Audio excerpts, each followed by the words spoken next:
Cheers.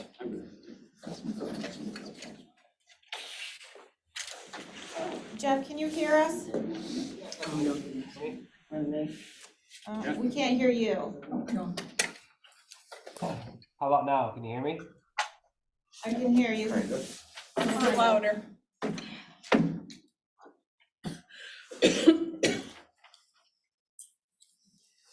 Do a test, see if we can hear you, Jeff. Hello? Good, it's better. I can't see you guys. Really? Ellen, there you go. Now I can.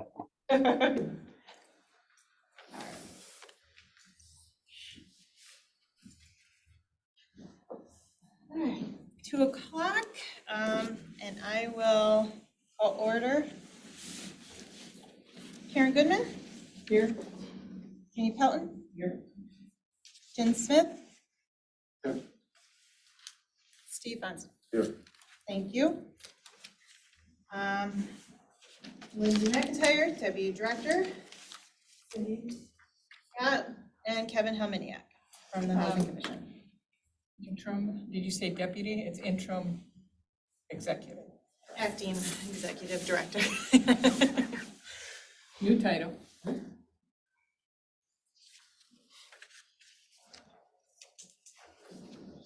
All right, so call to order. I'm going to ask public if they have any comments on the agenda related items. No comments? All right, we'll go to the next part of the meeting and to election of officers. So the Housing Commission, Resolution 2023-05, election of an interim president. Do I have a motion? I nominate Steve Foster. I'll second that.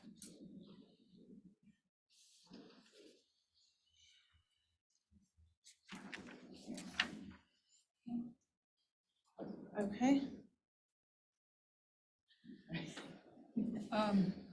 Probably, I think a role for these positions, yes.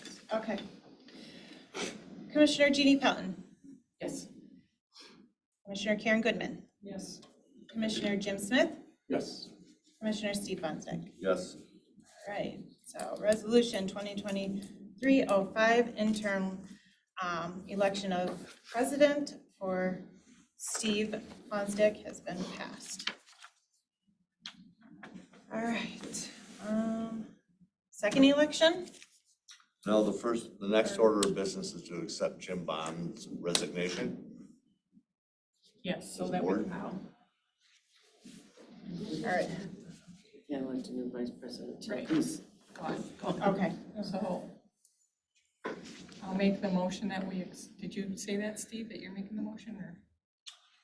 I just assumed someone else make the motion, but we need to accept his. Okay. I'll do that. I'll make the motion to accept Jim Bond's resignation from the commission. I'll second it. Give me a second. All right, so board has accepted the resignation of Vice President Jim Bond. Second, Vote on that. do we have to vote? Or? Just voice vote. All in favor. All in favor? All in favor? Aye. All right, election of the Vice President, Resolution 2023-06, Housing Commission acts to put vice president in the role. I nominate Karen Goodman. Now, if Karen takes the vice president, then we have a treasurer's position open. Oh, What would you prefer, Karen? yeah, what do you want? You know, it is, I've just signed like 10 documents just to get on the bank account. Oh, okay. Yeah, it's really labor involved. Not that I wouldn't, I would love it, but at this point, I think it's better for the commission if I stay where I'm at so that we don't have any disruptions in our finance stuff. That's good. And I Okay, believe I this is nominate only you. until May. Pardon?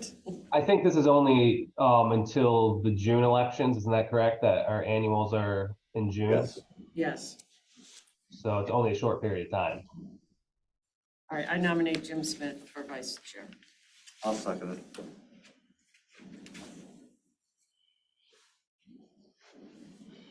Steve, you second? Yes.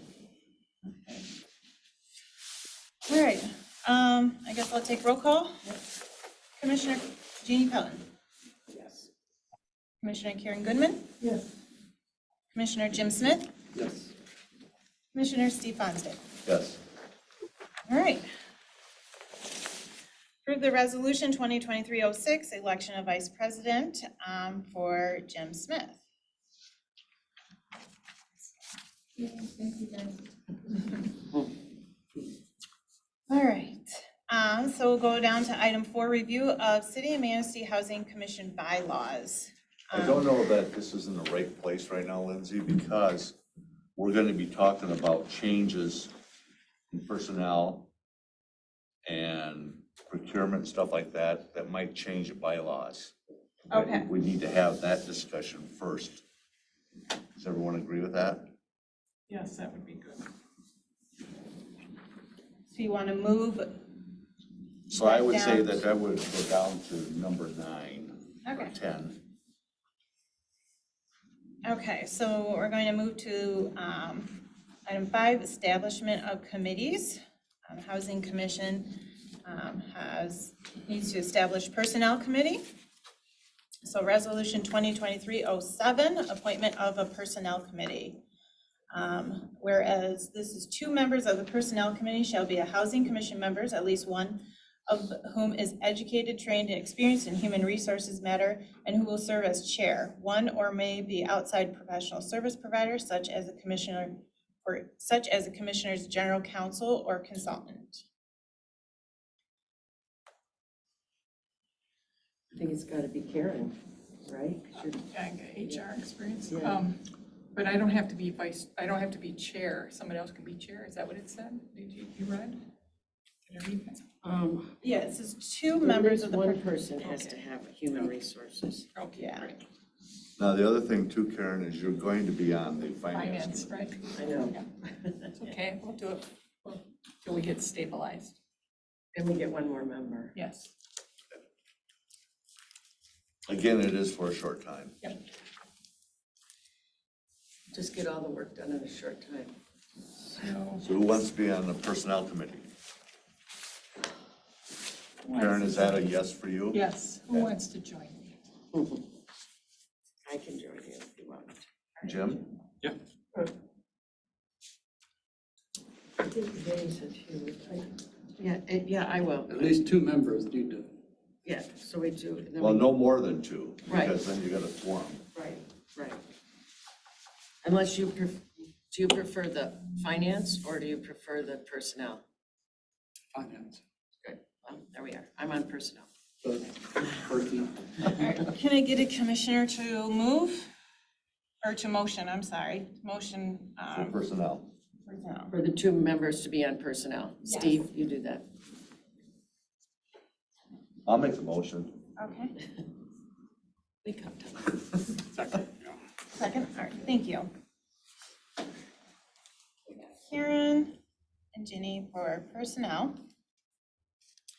All right, so roll call on that. Commissioner Jeannie Pelton, Commissioner Karen Goodman, Yes. Commissioner Jim Smith, yes. Commissioner Steve Fonsted. Yes.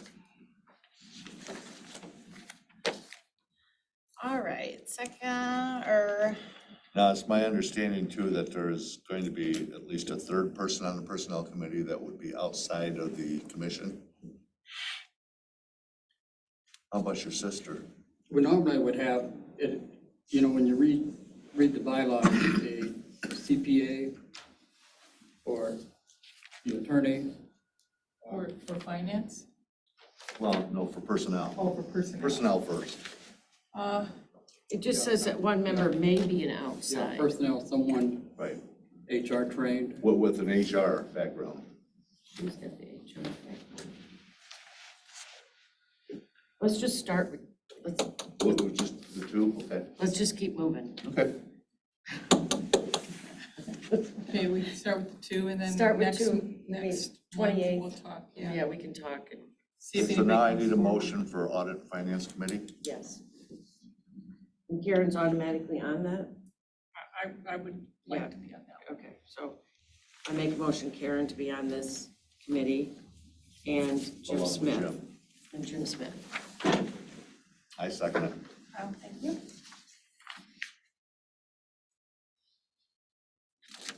All right, so roll call on establishment of audit and finance committee. Commissioner Jeannie Powell, Yes.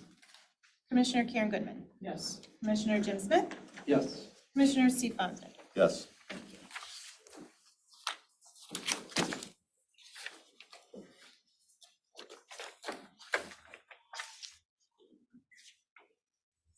All right, item 6, review and discussion of personnel policies and procedures.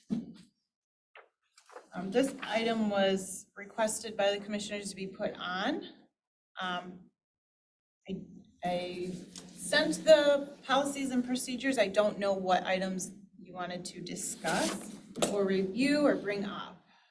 I would like, let's have just a discussion and then this document will go to the personnel committee. Okay. So that all commission members can, give input to what they found in these personnel policies for discussion at our meeting. But the first thing I wanted to know is there a process? Most policies and procedures are usually an annual or biannual review. Do we know the last time these were approved? I see 2005 they were adopted, but I couldn't see where they were reviewed. And do you know if that was a practice even? It was not my understanding of any standard practice. All right. Just on an as-need basis. With items in there, yes. I guess that would, yeah. There's a lot of information in the personnel policies and procedures. As I go back and look through minutes, there's things I don't see that are directed to take place on an annual basis. Compensation recommended to the commission. It also indicates that there's a scale for the different positions, higher and lower in annual reviews. Have those taken place, to your knowledge? Since 2015, it was a regular basis for annual reviews up until, I want to say 18.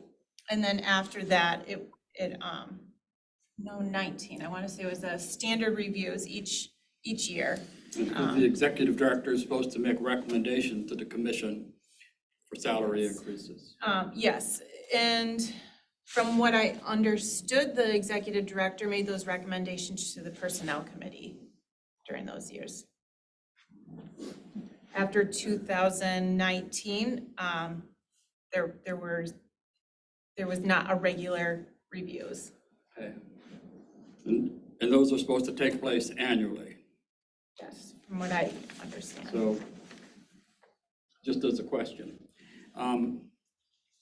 Also, and I know Clinton is going to be gone for an extended period of time.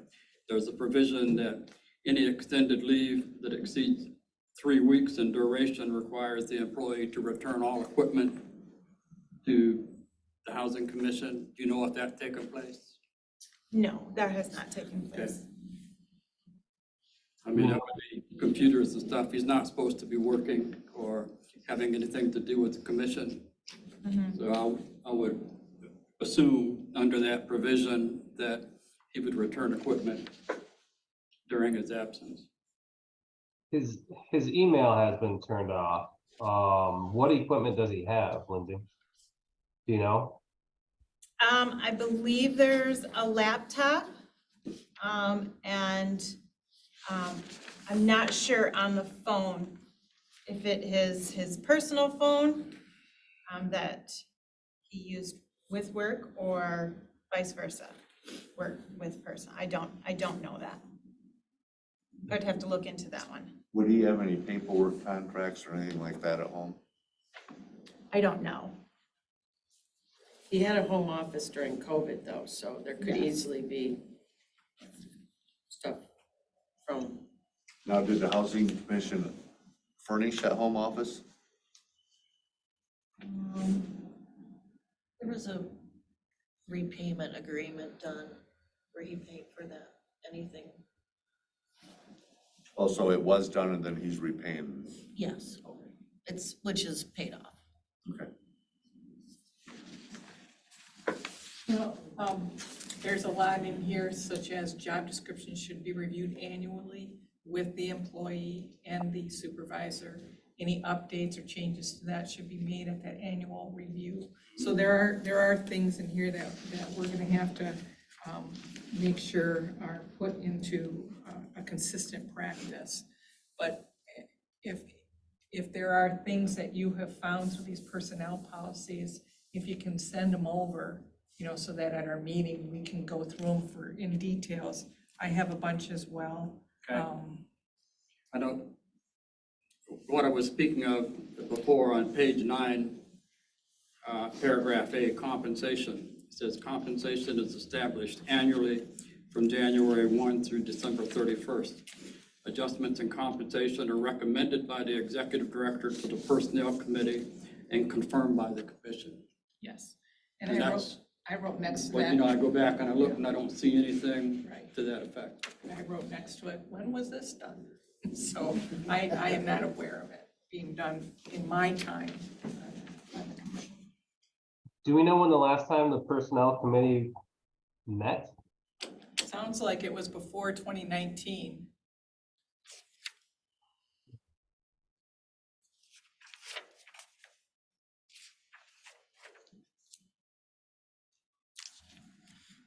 Now, do these committees keep minutes or Yes, they should. they should. Yes. are there any minutes on file? Oh, I don't know.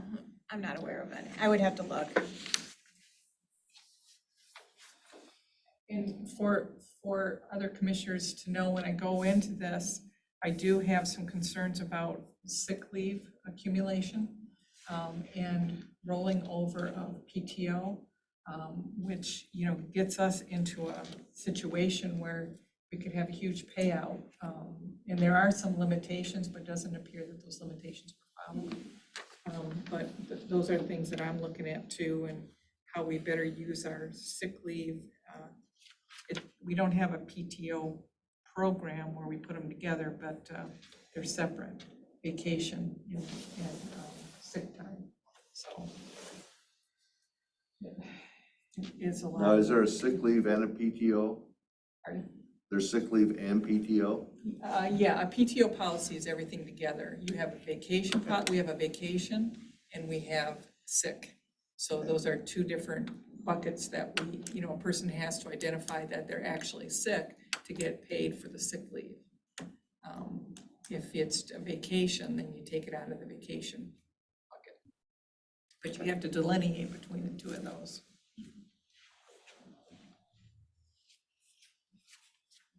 Which is always a big task sometimes. Are you facing any situations right now where people are looking for sick leave, PTO, long-term disability, any of your staff or anything? No. Oh, okay. Um, Nothing that you're aware of right now? the step, no. And there's only 3 of us working in the office right now. Oh, what happened to the other people? Clinton is on medical. And the 3 maintenance. The other women, though, that were in there, they are not, Oh, we had consultants in there helping us with lease ups and stuff. oh, okay. No, it's just a part-time person. They're a hired contractor. Oh, From Riverside or from who? Commonwealth. We do have an employee that's on medical right now, but it's not Clinton on medical. Their pay and everything is sick and vacation has all been used, correct? So they're off and just not getting paid. On FMLA, Yes. okay. They get 12 weeks of FMLA. anything else, Jim? Is Clinton's on, is he on just sick leave or family and medical leave? He asked for sick leave, and he asked for sick leave, and he's using, he hasn't applied for FMLA, which I've not seen any paperwork on that. So it's just sick leave using his accrued PTO or accrued vacation time, which was, Well, yeah, because that's what the personnel policy says. Employees will be required to substitute accrued vacation time for any part of a 12-week period if they're on the family. right, but he's not on that, yeah. Sometimes if an employee goes on disability, like a short-term disability, policies typically have that they have to use 7 days of their own vacation or sick time before they become eligible for disability pay. And some people choose not to do that because I think it's only like 60 or 65%. And so sometimes that's a little difficult for people, so they use their vacation time when they're home. Okay. I mishandled the initial email for his absence, where he was talking about vacation days and sick days. He's capped at 50 days of vacation days. Well, and I that's thought he referenced more than that. 90, and I don't know if some of those were, if that was just vacation, and then he's adding the sick on top of that. The sick days, I just had it in my hand, I think it's like 100. He has an agreement with the commission from 2015, I think Jeff, in your stuff that you sent everyone yesterday, shows that he gets more than anybody else. The agreement, vacation, unused vacation days may be accumulated to a maximum of 50 days. Right, That's in his agreement? Yes. yes. That was in the 2015 agreement, and each subsequent agreement as Okay, Mr. then. Klug has referenced that the 2018 agreement and the 2020 agreement and the 2022 agreement are identical with the exception of salary. And that's part of what we have to look at is, I mean, it is, I'm assuming at this point that we had personnel policies and procedures that we got loosey-goosey on, and people kind of, drifted. So I think pulling that back in line is gonna be important, and looking at those, the rollovers and things like that. We have to have a very defined process in which, it's fair and equitable across the board, for everybody. And, it seems like it's a little bit, it's gotten pretty loose. Well, my own opinion is 50 days of vacation is 10 weeks. Oh, yeah, I know. And that's a holdover plus your vacation for that year. I would say that was more than we should allow. Oh, yeah, that's, Okay. and give your recommendations for that. And I would say the vacation days are granted as a condition of employment for someone to get out and refresh and take a break from the work environment. Being an old military person that would accumulate days of leave, there was a cap on those, and you took days of leave just to kind of recharge a little bit.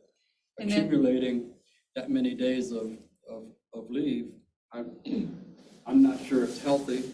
Right, you are 100% right. We encourage, like where I work, it is, it is what we call a trauma-informed center in which, people and what we experience, we need decompressing time. So people are really encouraged to take that time off. I understand that people get really, really busy, but then it's up to the supervisor or this commission to kind of say, we hear that, but you need to take care of yourself. So take the time. So I know it's hard, but we're gonna have to find that balance moving forward. Personnel policy caps leave for all the other employees and only allows a 5-day carryover. Right. That has to be used prior to July 1st the following year. Yep, exactly. And I would think that that should apply to everyone. Well, that's part of what we can. Right. Having a contract, right now we have a contract and then we have our personnel policies. I was a little surprised that the contract doesn't reference following personnel policies. Instead, there are things that are written differently. So I get that, I understand that, that's a common thing that you do when you're working on contracts, but an easier way to go is everybody follows the personnel policy. Then you don't have these gray areas. So, It is, and I see this a lot, it's not uncommon to have people who are in an executive position to have more vacation time or sick time. That's why they put it in their contracts. But I 100% agree with the rollover policy. I mean, you don't want to have somebody accumulate a whole year of rollover and then they just leave you high and dry for a year without anybody there. And that's why you shouldn't be able to accumulate and roll over as many. But right now, we have, virtually all 4 of you are stepping into new positions. We have a whole different fact pattern. We got a policy that was established, adopted January of 2006, and I don't think it's probably not really been looked at since then. So there's a lot of issues going on here with the you got the personnel policy and then how it was later adopted and handled with the other employees, what they were given and what they were told by the executive director. So we gotta make sure all of those issues have to be addressed. so is everybody good with us starting at, just everybody give their input and send that along? And then at our first meeting, we'll kind of go through these, the first personnel committee meeting. We can go through this stuff and kind of make the adjustments and then bring it back to the commission for. Yeah, I think you know where we stand. That's reasonable. Are we Sounds good. bringing it already back? Now, the next week? discussion on paid time off vacation, number 8, that's pretty much been discussed, right? Or does somebody have anything further on that? That's pretty much part of what number 6 is, right? Yeah, we have to, again, it's a vacation and sick program. So we have to identify and work out the kinks on how much vacation, how much is rolled over. And again, we have to do the same with sick time. That accumulates pretty high too. Sick time in the personnel manual is limited and it's 2 days for 1 day payout as opposed to a 1-for-1 for the full 180 days. So, that's another, I've just never seen Thing in the 180 personnel days of policy. sick day. I mean, that's high. Yeah. I mean, I've never seen that.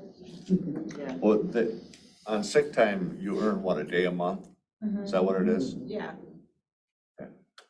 And I think you should limit it to probably 30 days, and especially if you have a long-term disability contract or insurance.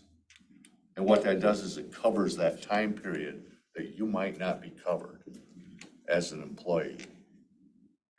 I Before- don't want to hang the employees out to dry. No, before your But- disability kicks in, you have to have 7 days in which the person has to use their own time. Most like our disability policy says you have to, the employee has to have 7 days paid themselves before the disability kicks in. But then after that 30 days or whatever number it's going to be, it's paid out annually back to the employee. Then if the person stays on disability, goes into long-term, and they don't need to use any more of that sick time.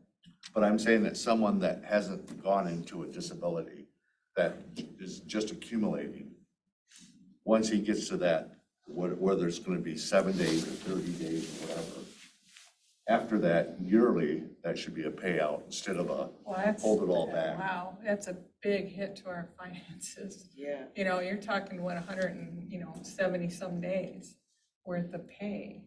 Well, no. You don't allow it to get there. Well, yeah, that's what I'm saying. Going It's like, forward. Yeah. again, going forward, now, again, we'll have to deal with where we're at and then going forward to be fair to everybody, but it'll be part of that process to consider. 180 days, that's at Year. 12 a year, that's 15 years of never taking a sick day. The problems or the issues that I have found in working with vacation and sick days is just this. The sick days, according to federal rules and all that stuff, they have to be very specific in regards to, categorizing those. PTO policies kind of allow everybody to just throw everything in a pot, and it's like, if you're sick, I don't need to have a doctor's note, I don't, just stay home, you got the PTO. The thing with the rollovers that I have found in sick and in vacation is that, at the county, that was hitting our budget. You can't plan for those. You can never plan for those. And people are, granted, great employees, you never took a day off, but, now I'm paying you $5,000, $10,000, $15,000. And that's a big hit. And the other thing too is a salary employee Yeah. is a lot different than an hourly employee, Right. because a salary employee might take a day off, but he's being paid to do a job and not to put in hours, where an hourly employee gets dinged Well, that was if he takes a day off. that definition has to be in here too. Right. Exempt and non-exempt.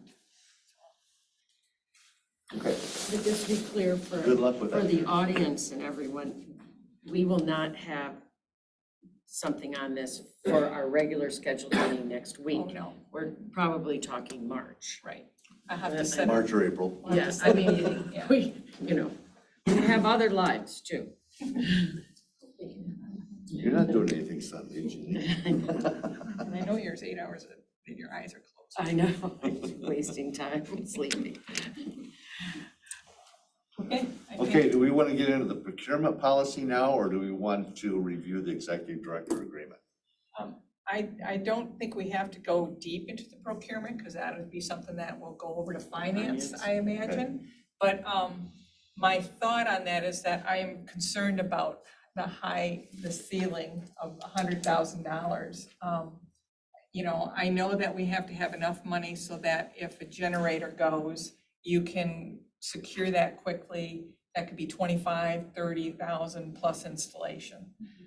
So we want to have enough money there so that an executive director can act quickly, but we don't want it to be so high that we lose. And I think that our process will probably change too. More of this will be shared through finance as well. But I think, just my personal opinion, I'd like people to think about $100,000 seems very high to me. I'm used to much lower, but I do understand that we don't want to tie the director's hands in being able to purchase emerging equipment. So, Well, When you set a threshold, the management agreement with CV, whatever they are, and Riverside has a $10,000 cap on it, as opposed to the procurement policy showing up to $100,000. That's a lot of money even for an organization as large as we're dealing with here. So, you know, getting sealed bids, sometimes things are an emergency. And you would have an exception, but in general, a $10,000 limit without commission approval would seem reasonable to me. I think it's too high. I think it's too 10,000 is too high, high? yes. Jim, I believe that, and I don't mean to interrupt, I believe the 10,000 with the management would be Riverside can't enter into contract without Commonwealth's approval. And that wouldn't take, in our instance, if we have anything over 10,000 CMHC, we would have to call a special meeting, notice it, and that can take at least 2 days, whereas the other way with Riverside and Commonwealth, you can do that immediately, within an hour. That's the problem you have with, you know, that's not really comparing apples to apples there, because the Oh, I have a $10,000 solution to that threshold. though, Jeff. Huh? I have a solution to that. And Okay. that's to amend the bylaws to allow voting without meeting. Oh, Email. oh, yeah, email. yeah. In other words, an email vote, as long as all the commissioners participated and agreed, it would stand. If one of them disagreed, it would have to go to a special meeting. For emergent situations, I Yeah. would Right. want that for everything. For emergency situations, yes. What if one member is not available for a few days? That's just, I mean, I don't know, if somebody's on vacation, doesn't have their phone, can't get to an email. Majority. Well, It'd be like just this meeting, if there's somebody not here, we still vote. And if the majority goes with it, we go with it. Like if they're not available, then they don't vote. No, that, not necessarily. If somebody abstains or says no, it has to go to a meeting, so there's discussion. Okay, Oh, okay. all right. Well, But- let's hear from the staff. How many times have you had something you needed more than $10,000? I haven't been in that situation, I have. fortunately. I've been there for just a little over, almost 11 years now. 2, maybe 3 times for over 10 grand. So you'd be But with the comfortable. prices going up now, it's not hard to spend 10 grand on a boiler. I mean, the last boiler we had put in at Harborview for the domestic hot water was $27,000. But you Was that didn't an have to do that emergency over. It situation? was because and that's not gonna happen again because that was the original boiler and water heater boiler At made least that for was put another in there. 10, 15 years. God, I hope not. And then one other time is when the pipe broke down in the basement at Century Terrace It flooded. and flooded the whole boiler room out. And I had to get people in there on a Saturday and, because we had no boilers to get them back up and running. Luckily enough, we did get them back up and running, but I'm sure that was well over 10 grand. Well, can't you put in the procurement that if an emergency, you would have to provide proof that there was an emergency? It's not like I would go out and just buy like you would have to show your documentation of what was paid, and what was the reason for it was. I completely agree with like the oversight of, signing contracts or anything that with someone at a certain level, but like if, roof leak and it's an emergency, tree fall or something like that, something that needs to be repaired, there would be documentation of why it's an emergency. It's Yeah, not hard I to put see 10, that. it's The- not hard to put 10 grand into a roof today. But the problem we're faced as commissioners, and the reason why there's all these new faces here, is because the city and the constituents of this town have no faith in the housing commission right now. And we need to get it under control, because there's, the fallacy that one was just spelled in here today, that the commission gave him $200,000 to build a home office. Well, that's not true. And whatever money they did give him has been paid back. But we need to get our hands around this stuff. And I don't have a problem with equipment and stuff like that.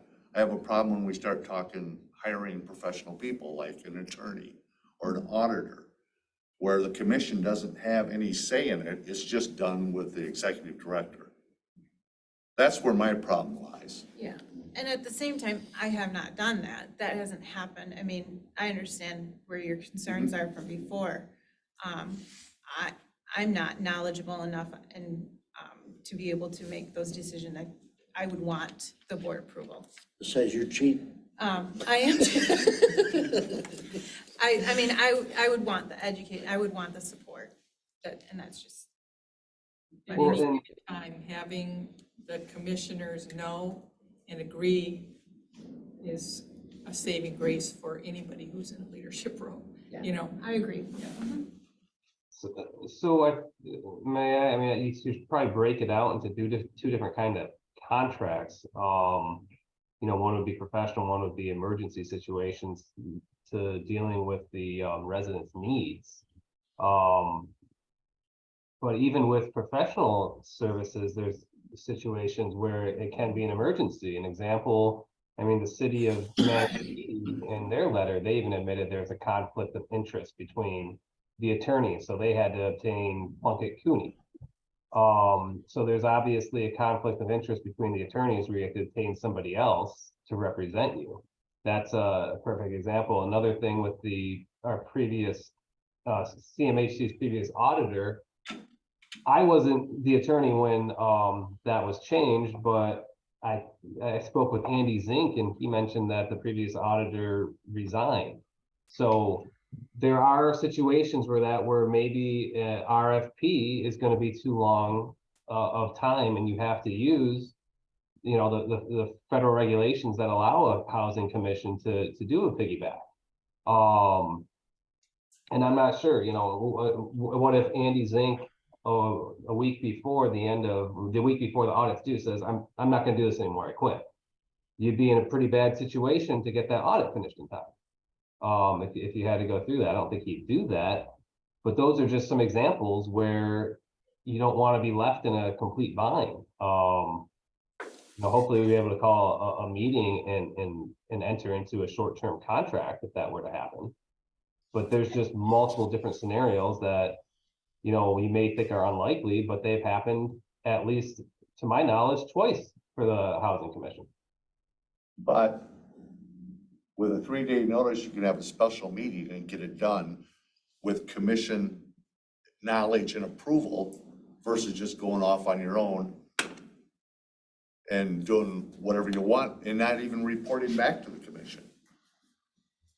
I think that's probably the biggest issue is the amount of things that happened without any communication. Maybe there was individual communication with some individuals, but I can tell from my own position on this commission, I was not aware that we needed a new attorney. I was not aware that we needed some of these contracts. I wasn't aware of any of that. And it may have been in a finance report, but it's never easy you have to go on a hunt to find things. And I would like to see that stop. I would like to see more communication. I'd like to see discussions like this. I would like to at least know, hey, we need a new generator today, and there's one in Traverse City. If we get this now, we can get it. We just went through that at the county, we have to pay now because there's only one left, so these situations may be emergent, but at least talk with us about it. And I think that would also help people in the community to feel like, oh yeah, they are spending the money appropriately instead of, well, where did that money go and how much do they get to spend? And, well, it's in the budget here, but I'm not really sure what I'm tying it to. Well, and I would think that would go back to the last meeting. There was no financial report on the consent agenda in the last meeting like we would get on city council. And it would be quite extensive, list all of the incomes and all the expenditures for the previous month, and then it would show a year to date. That wasn't there. And then I know that you as treasurers countersign checks, but nobody else knows No what we spent registering, money yep. on. There's no registry. or how much we sit, Yeah. you know, so. Yeah.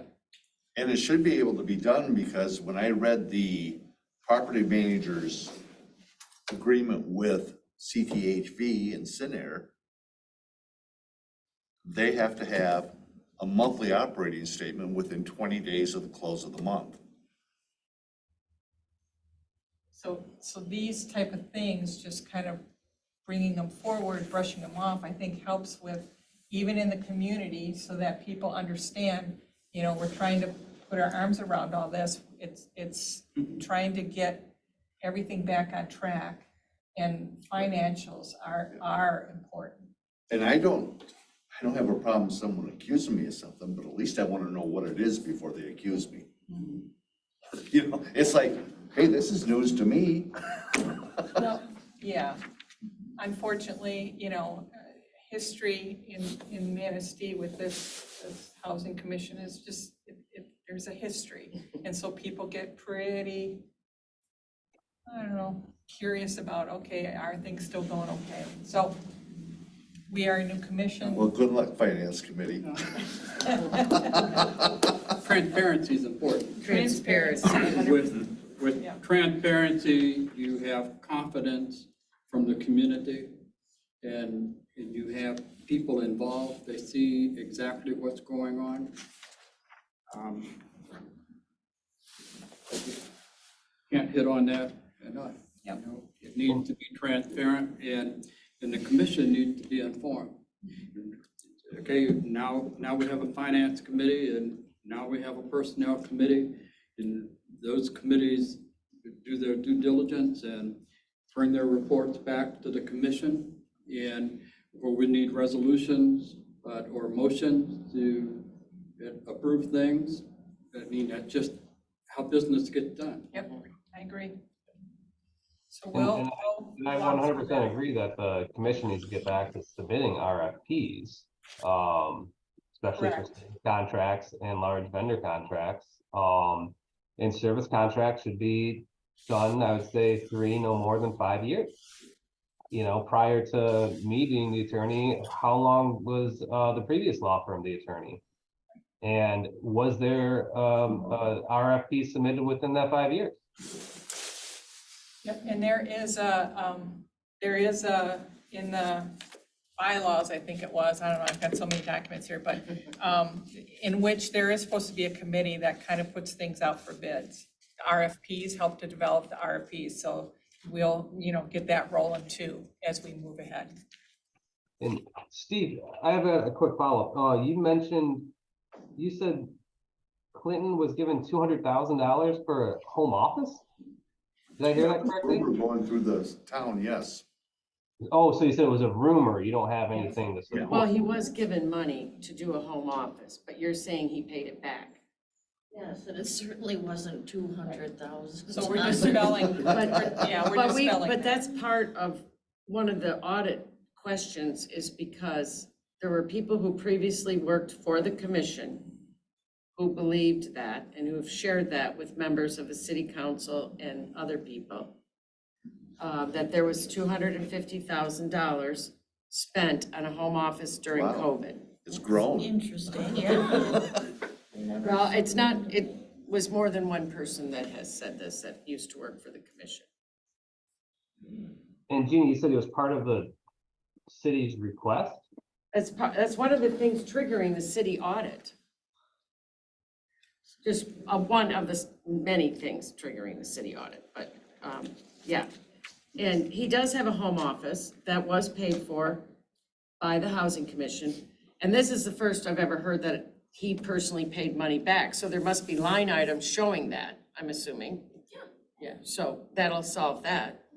Right. But we were never aware of that Right. until this. Again, we have to go We- and keep turning We these keep rocks digging, over to we find keep anything digging out. for stuff, and that's what citizens are concerned about. I mean, Jeff, I don't know if you know the history of the Housing Commission, where $2 million was stolen at one point. And so definitely the Housing Commission has been, you know, on people's radar for many years. And Jean, that was before Clinton, right? The Yes, two that was months. before. Yeah. We would hope we wouldn't keep employing someone. But they did for a while. Kevin said he was sorry and. If I would've took that, I wouldn't be sitting here. So procurement will just continue to massage it and kind of work through it and kind of make some changes. Again, maybe at finance, we can talk about different ceilings and platforms and amounts. What we get on a monthly basis in the meeting. Oh, yeah, yeah. Yeah, if we have financial reports, which will help us to understand what is needed. Yep. You're saying you don't really need 100,000 at any given time. No, Okay. Right. because I can call you guys like at 1 o'clock on a Saturday morning. Yep. And I will attest to the increase in prices, because Oh, I it's had terrible. to do a new It's terrible. boiler at my house a couple of years ago, and it was a shock. Yeah, Well, I can remember when I first started in property management, my limit was $25. If I spent more than $25, I had to get approval from Saginaw.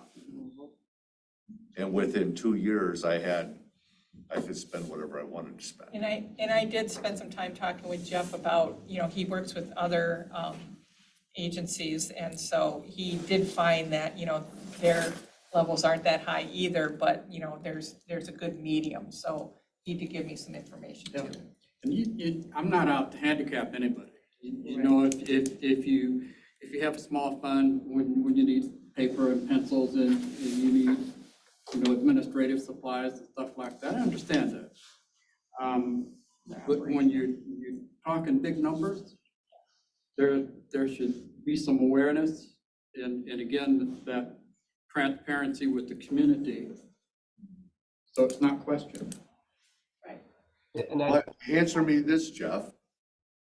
was just gonna say, I think Another rumor that's going on out there is that Clinton hired you with a $50,000 retainer. Is that true? that is not true. Okay. So that was another one that was going around. raise your right hand and swear to that. Well, it is a thing of, again, in our procurement, you will see some things that are specific to legal and engaging legal persons, attorneys. So again, back to the process and making sure that we follow it. And Jeff, I'll go back to an issue I learned a long time ago when I was first assigned as a commander in the Air Force. The wise old colonel said, you know what, you pay attention to rumors. He says, because if you don't, he says it kind of festers in the whole process and stuff, where you want to shut them down as quickly and as factually as possible. But you want to make people understand that, we're managing this in a prudent manner.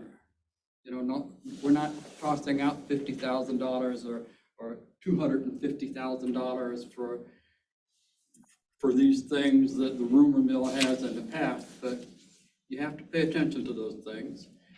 Not that they're true. I mean, Well, we don't it's know. just the reality. If you don't do anything to shut it down, it's just going to propagate throughout the community. Yeah, and I understand, I agree with that. But can I say something, getting back to the procurement policy, the main thing, I talked to Lindsay about this, and I talked to Karen about this, is to ensure if something does happen, that the residents are cared for. So we want to make sure that we're not going to be like handcuffed, so we can't contract with the contractor if there's an emergency arises. So maybe, that's why Lindsay asked the two maintenance men to be here to kind of better understand what's the most you've seen that you've needed in a short period of time. So in case something happens, we can help. And I think it was around 20 to, so he said he saw it $20,000 about 2 or 3 times. So maybe a limit for the emergency, not services, which would be auditors, attorneys, would be 25,000. You can do that. That's just a suggestion. Obviously, the finance committee is going to talk about that, but that's just one of the main things that we need to consider, because you have to look out for the residents as the number one.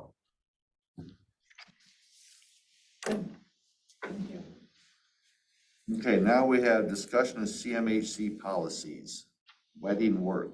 I think that's supposed to be I think it's getting work. vetting. Getting work session for full review. Are, did we review the executive director's agreement or are we, because that Oh, was, not yet. okay.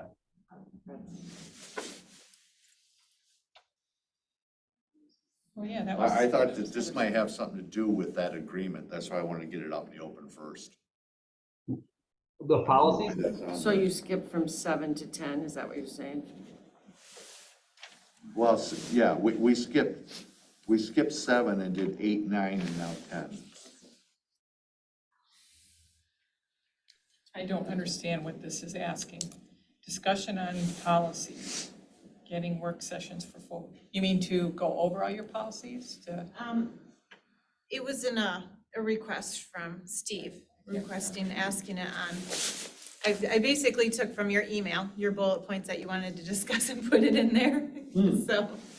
I don't And remember then that. that's when I it was- sent it out, and you guys had let me know, we gotta do the president and, and all that, so then I switched it, put them up on top, so. I didn't know, that was the hard thing, is because there was a lot of emails going back those like 3 days, as far as what you guys wanted to discuss, which is great. But I just didn't know, I didn't want to miss anything, so. I think it was to have this meeting, this work session for, I think it was to have this work session, didn't need to be a bullet point, but just to have this discussion work session before the next meeting. Okay. I think Yeah, that's. I didn't know if he wanted like a separate work session to discuss any policies that we currently had, because, we do have different policies, there's, pet policy. So, it was a discussion point that I didn't, like I said, I didn't want to miss anything that he Can wanted we to be not put on talk there. about pets until we get other stuff Yeah. resolved? Yeah, pets are out for right now. Let the I think pets that's, run. down the road. Way kind of down thing. the road. Okay. Well, then let's go into review the executive director's agreement. I don't know that we're prepared for this yet, but we can at least discuss it. I take exception with the idea that a resolution from 2015 authorized Dale Priester to sign an agreement in 2022 or 2018 or 2020. The term of president for the Housing Commission is a one-year term. Every June, July, we form and we elect a president. So the president in a one-year term, I would have thought that there would need to be a resolution passed by the commission in 2018, 2020, and 2022 on the executive director's agreement. Also included in the bylaws is that that agreement will be coordinated with the city manager. I went to see Bill Gamble, city manager, and I had a little conversation with him. No such coordination has taken place. When the commission hires an executive director, it has to be approved by the city manager, by the bylaws. Now, the bylaws may need a very comprehensive review. The last time they were reviewed and approved by city council was 2014. A lot has changed in the housing complex and with Century Terrace and Harborview and going forward into the dispersed housing since then. And, there needs to be, I think, more cohesion between the different documents that we have, the personnel policies, the procurement policy, and everything else in general. So to me, it's gonna take some time to look at these issues and see what we can do. And when we get done with the bylaws, they're gonna have to be approved by city council. And that's by the city ordinance, ordinance 270.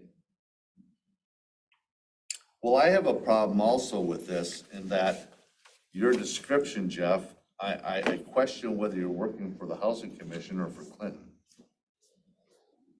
Because you've made a great case for Clinton, but you've made no case for the Housing Commission. in my description of the Housing Facilities Act and what the bylaws state and the two agreements?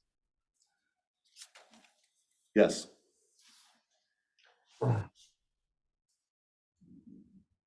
Or what other facts and laws are there, Steve? I'm pointing out the facts of the two contracts.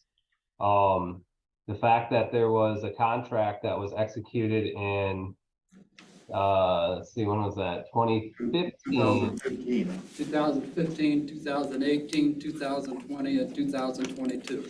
And the one that was executed in 2015, there was a resolution that was signed. And then if you look at it, the only thing that has changed over those years, the other terms have stayed the exact same. The only thing that has changed is the compensation. So yes, I have to let my clients know that that is what the fact is. You're and number one, Steve, too, you guys represent the Housing Commission. You have a duty of loyalty to the Housing Commission, not the city of Manistee, not the city council. So sorry you don't like what I've told you. I don't have anything else that is out there. I'm not Clinton's attorney. These are the facts that were given. With my other housing commissions, there are resolutions. The executive director's contract is set forth either prior to the expiration or when it is. I'm giving you my analysis based off looking at these agreements and how they were drafted. This is what we're given. You have a 2015 agreement, which I didn't draft. I'm assuming the previous attorney put it together, or somehow it was put together with the previous attorney's input and changes for the Housing Commission. I don't think anybody else on the board was here, but this is what we're given. You have a contract that isn't year to year. There isn't an end term on it. And Steve, am I wrong by saying that? The term of it, there isn't an end year. There is, I'm on Jeff's behalf, I have to say that this all started when Clinton was here. And so this was all being tied together. So when Jeff started to dig into it, Clinton was here, in his role, which represents us. So we're all tied together. Since that has changed, and I've had conversations with Jeff too about, we're separating these issues. That issue is over there. Right now, we have to deal with what's happening, and to work with our city council in regards to this audit that they want. So it's started to kind of pull apart. One issue over here, but his focus now is for us in this audit. The last I saw that the commission approved Clinton's contract was in 2015. That's true. And the assumption is it goes on eternally. Where my assumption would be it was for a year or two. But apparently, your assumption, Jeff, is that it goes on eternally until something else changes. It's not Is that my correct? it's not my assumption, Steve. It's what is written in the contract, which I didn't prepare. Most contracts, which if I'm drafting, will have an end date. And actually, it is not uncommon for employment contracts that have a start and end dates. People are usually just employed and then they'll have annual reviews and they'll get raises. There usually aren't just start and end dates for contracts. And, I have executive director contracts I draft that are for independent contracts. I also have them that they're employees. But in those contracts that I've drafted, there are end dates. I'm not seeing an end date in this, Steve. Do you see an end date? Will you point to the paragraph that tells me an end date? No, there is not one. Exactly. So then why was the contract amended in 18 and 20? Well, we Well, don't have never answers mind. for those. Yeah, we don't have answers for those. Nobody knows that. Jeff came in 22. I wasn't there, and Ginny and I have been bringing this up for a while. So, Okay. again, we have to go back. I think we have to deal with this contract. I think we have to review this contract and maybe like take the recommendations like Jeff's saying, why isn't there an end date? And this is something I've seen, these kind of contracts, they're like forever and ever and ever. And we have found a big hole. We need to fix that too. And I really hate bringing a salary contract out into public purview. It's just, I don't like that, and that's what's happened here with Clinton. And Well, that, as much as I don't agree with him on some things, I think this is kind of unfair to do, but Well, it is, he needs to get reviewed every year or every other year or something like that. it is public Well, information. You can go into closed session. The bylaws on compensation, 2-6-4, says compensation for the executive director should be set by the commission. Right. In accordance with MCL and so on regulations, and in consultation with the Manistee city manager. Consultation. In Now, consultation, that didn't take place. no, none of that took place. No. I was here. I was saying, where is this? And then to find out it was reviewed, but only with our director, our executive, our president, But the resolution or chair. whatever it was that was signed that gave Dale Priester the authority to do the 2015 contract, as far as I'm concerned, applied to the 2015 contract only. Correct. The other process has to be followed when you got revised contracts in 2018, 2020, and 2022. It should have come before the commission, and it should have been consulted with the Manistee city manager. That's the process in the bylaws. Unfortunately, there are no minutes for a closed session that was held in these issues reviewed. Well, then my feeling is if there was no minutes, there was no contract. Well, Well, the closed session was after this contract, much after this contract. It was about the contract, not to deny or accept it. It was about issues with the contract. We have to talk about performance evaluations. Those have to be done yearly. There's just a lot of stuff that just wasn't done. So where do we stand with this contract then? Do we accept it as is, or do we say that it wasn't followed as far as the bylaws are concerned? I don't know, Jeff, can we say it's not a valid contract because it didn't follow? I mean, Jeannie, the problem that you have here is you're saying that it's not a valid contract. That is 100%. And then what do you say, that we don't have an executive director? There isn't anybody representing the Housing Commission as executive director? Is that what you're getting at? Because from 2016, from 2018, the contract after 2015, I think it was 2018, and through until January of 2022, are you saying that he wasn't acting as the executive director? I mean, he was performing jobs, he was being paid, so what was it? No, I'm saying this one that was signed on 2022, January 31st, 2022, or whatever it is. His current contract. I'm not saying we don't current. have an executive director. What I'm saying is that the process for the previous contracts, other than 2015, was not followed. And the previous president signed those contracts with Clinton without commission authority or approval. That doesn't mean he's not the executive director, but the compensation in terms of the contract.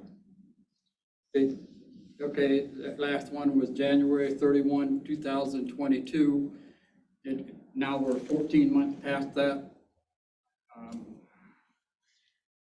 And I'm not sure you could prove it was an invalid contract, but the process was not followed properly to award that contract. So what you have is you have what's called is a legal matter. It would be what you have as an issue of disputed fact. You have one party saying that it wasn't followed.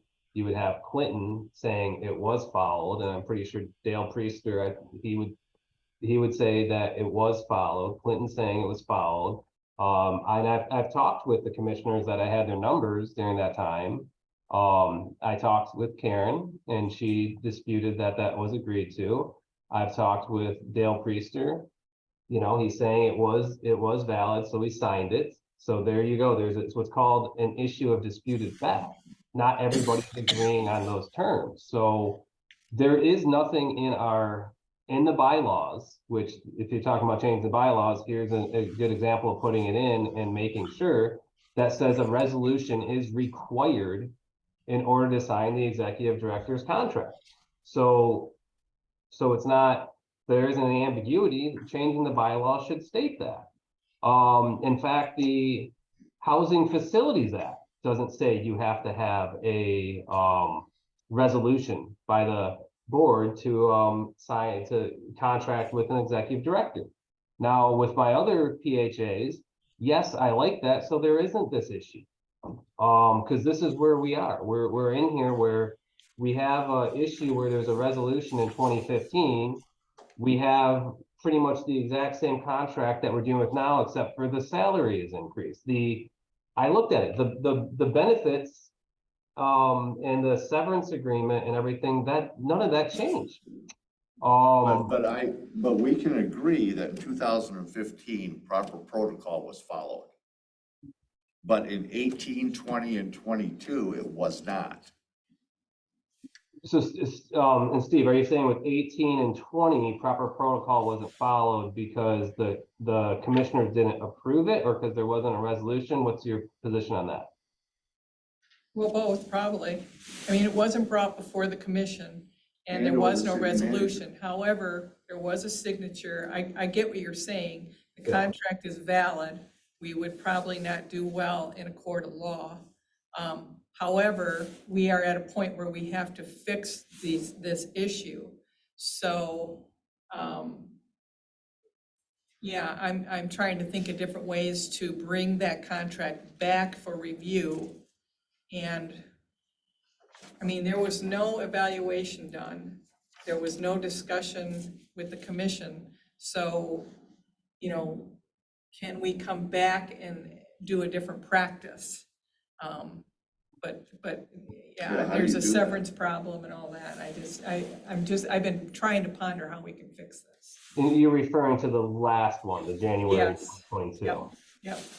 Five years are really new right Obviously, now. moving forward, change the bylaws to specifically state the hiring of the executive director and the signing of the contract.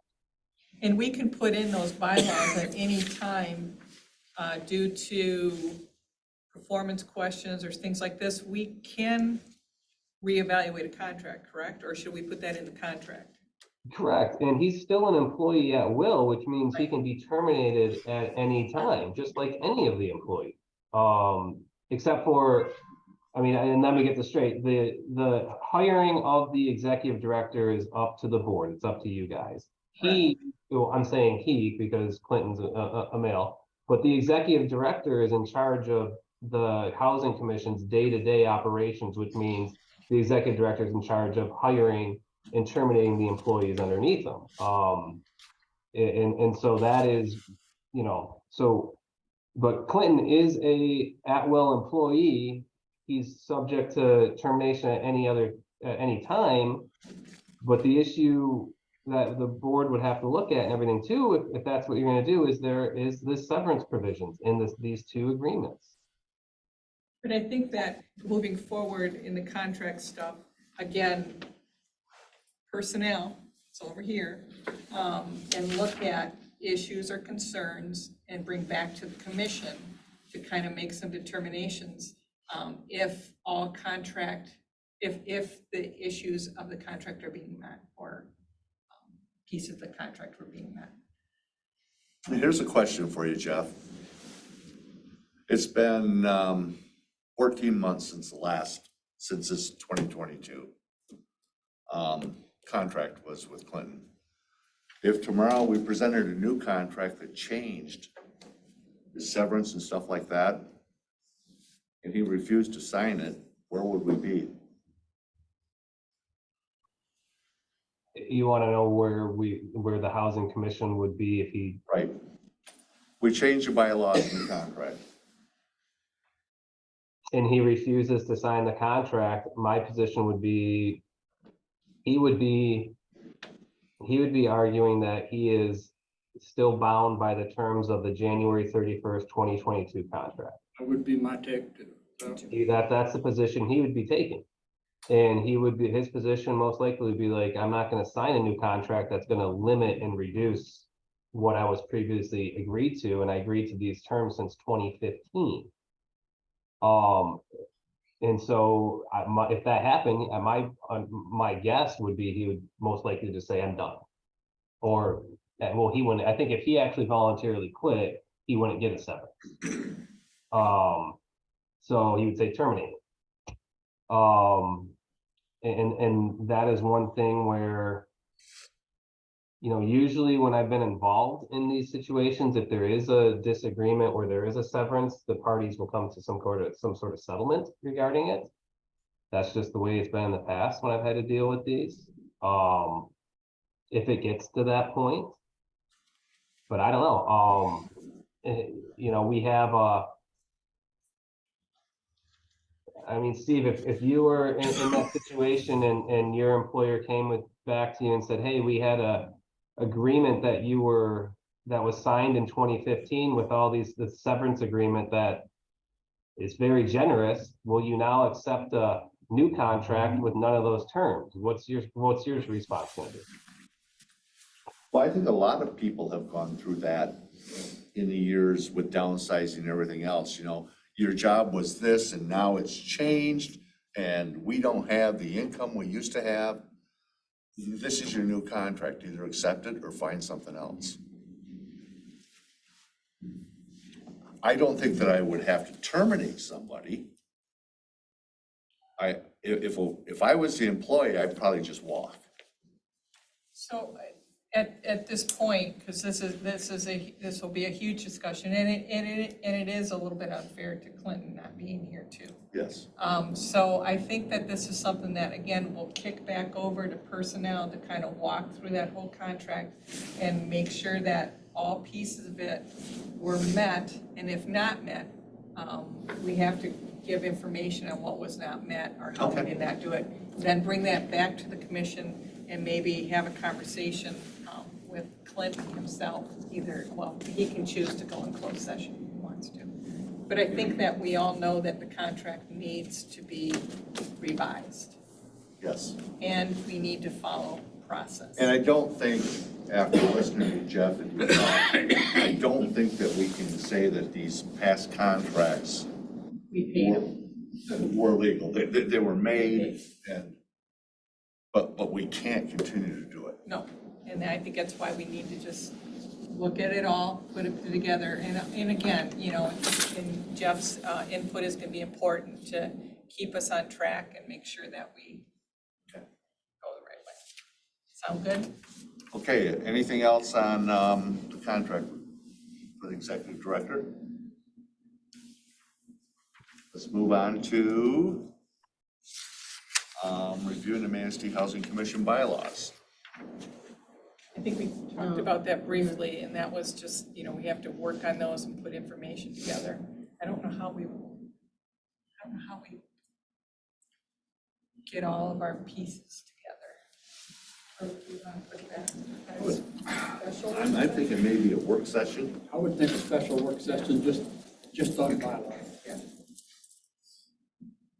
Okay, table it for now to a Yep. work session. Yeah.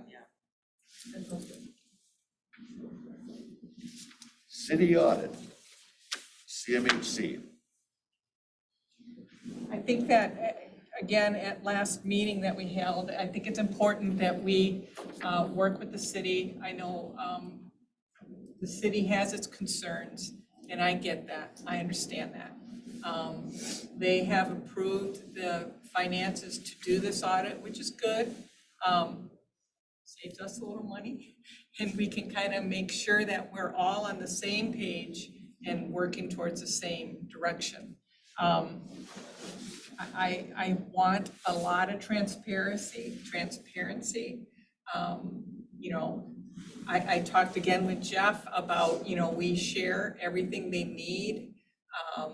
if there is something that puts the commission at a big high risk, we need to have a conversation with us about that, you know, before we respond. But other than that, you know, it's green light all the way.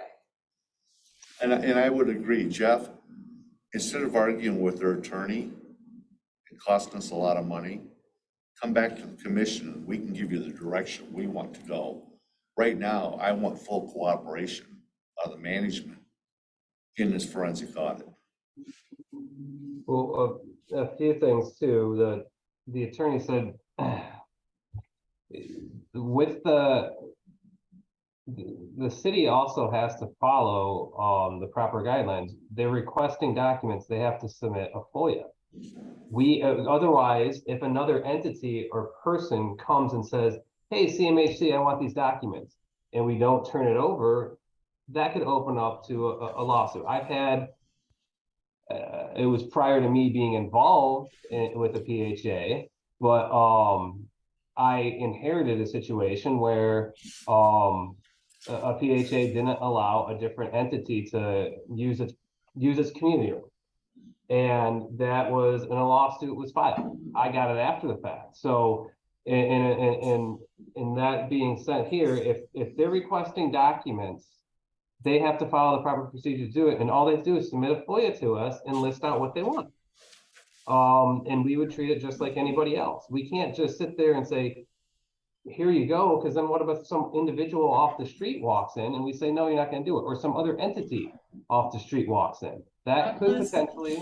Jeff, if we could set up a collaborative or an agreement in regards to the audit itself so that we can get around, I get it. As a compliance officer, I totally understand the importance of having the FOIAs so that you don't set yourself up for a suit from somebody else who you deny. So I get that, but how about a collaborative agreement or something that would get us the ability to share this information without the extra hoops? Would that be possible?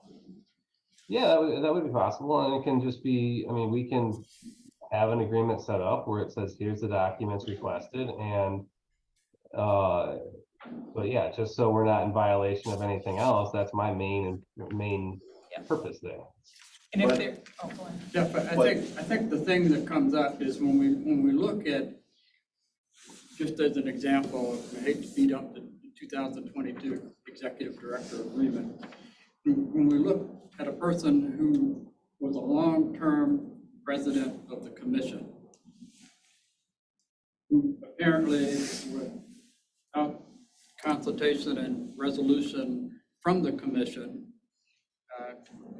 signed the employment agreement, the question rises, what else was signed without authorization of the commission? What other documents have been completed that didn't get vetted by a discussion with the housing commissioners? And I think that's the thing that I'm interested in. I would like to see that Lindsay and the housing group and you as an attorney cooperate with the city in their audit to see what we need to fix. I'm not looking to blame people. I just want to see what has not taken place properly and strengthen our bylaws and our processes so that in the future, we conduct business in that transparent, public confidence manner that we're striving to achieve. And, by the way, provide a safe, sanitary environment for people to live. I think that's important also. But getting I back feel to, strongly that we do cooperate and provide the resources that they're asking for and go through the audit. and I think that the FOIA thing, this is a different, this isn't Joe Blow coming off the street. No, but there is, We are 100%, we are owned, and we are an instrumentality of the city of Manistee. They could shut this thing down tomorrow if they wanted to. Totally. No, not totally. They can pull every one of these commissioners Yes, off. they can keep playing that game, but Right. you know what? Is that good practice? What I think I'm trying to do here is come up with a solution. You do have to have FOIA, you can't just turn over, they are a different entity than us. And we are federally funded too, so it is different.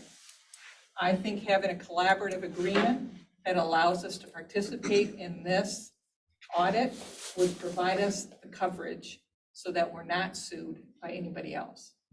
Okay, but I feel the whole board feels this way, that there should be 100% cooperation with the city, whatever it takes, whether it's a Collaborative agreement. collaborative agreement or whatever. We should not try to impede the city in this whatsoever. The only caveat I would always say to that, unless the commission, our housing commission, is put at risk. And that'll be Jeff's job to come back to us and talk to us about it. Because not everything, I mean, there might be something where, you know, puts us at a liability. So there may be some things we have to say, yeah, we better give that one, but here, give the explanation with it, you know, kind of thing. Okay. So, but, can, you feel comfortable on drafting something up? So Yeah. if I made the motion to work with, for Jeff to work on a collaborative agreement with, that provides the city cooperation in regards to the forensic audit, and give our interim chair the ability to sign on behalf of the commission. I don't want that. You got it, You buddy. got it, now you're the boss. Would that be a I don't- suitable? I don't think it needs to be like a resolution or anything. I can reach out and send him an email providing for that, and we can draft an agreement. The one thing, and I did talk with the man, the guy from Raymond, nice guy, I think it was Bill Edwards, but he requested, and I thought I had to get back to him, but he requested to interview Lindsay and some of the employees, and he said it could be a couple of hours.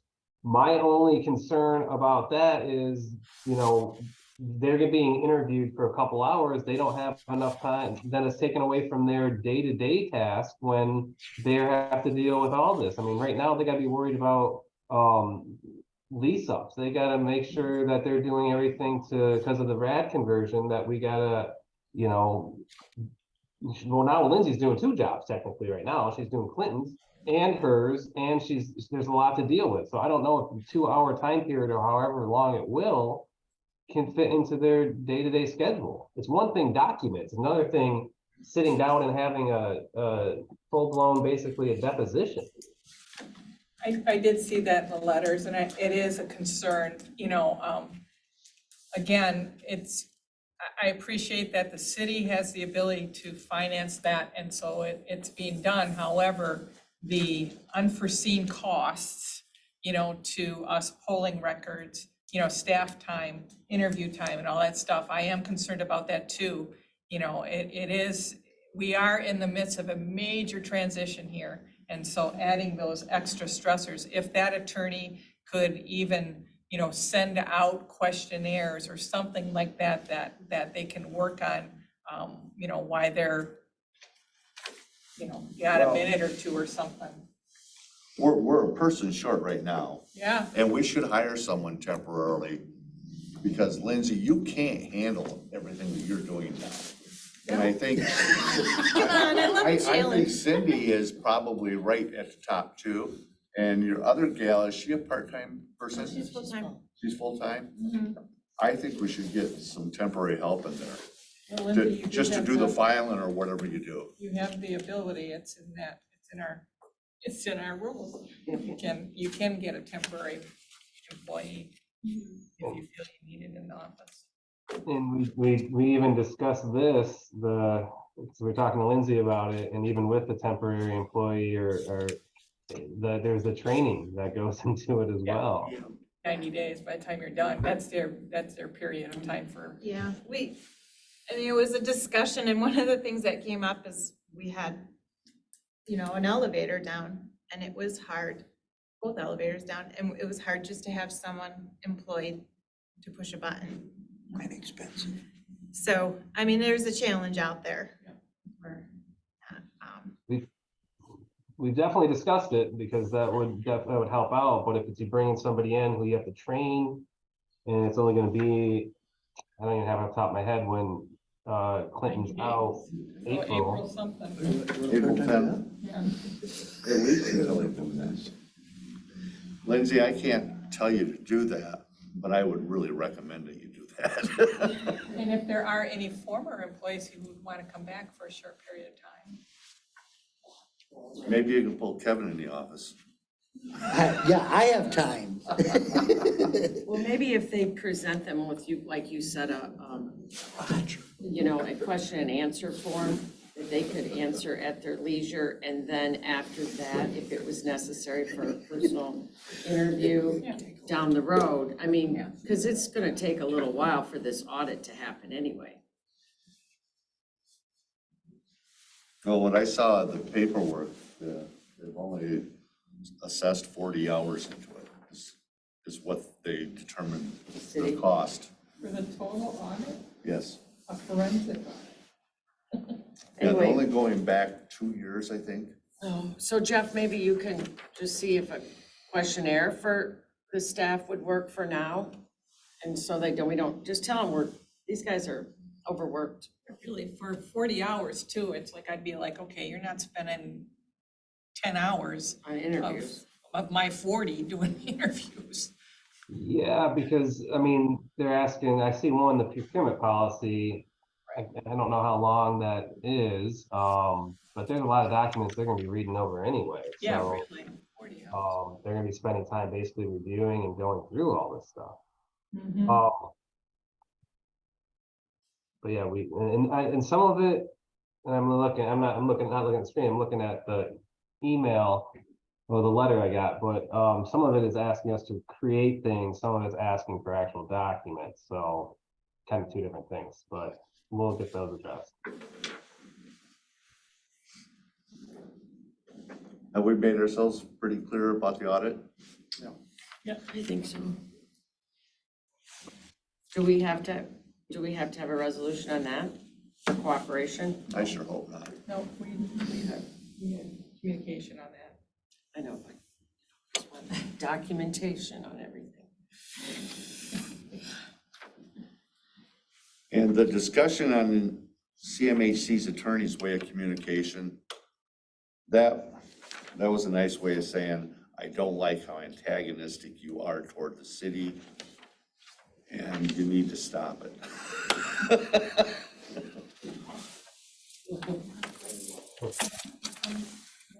Is there an example? Well, the back and forth, I saw some emails that were back and forth between you and the city attorney. And it was like, all this is doing is costing everyone money and it's not getting anything done. Again, two sides of the coin. Yeah, You know, you're asking for some things that just right now aren't reasonable. And so here's the rules of why we can't respond to that right now.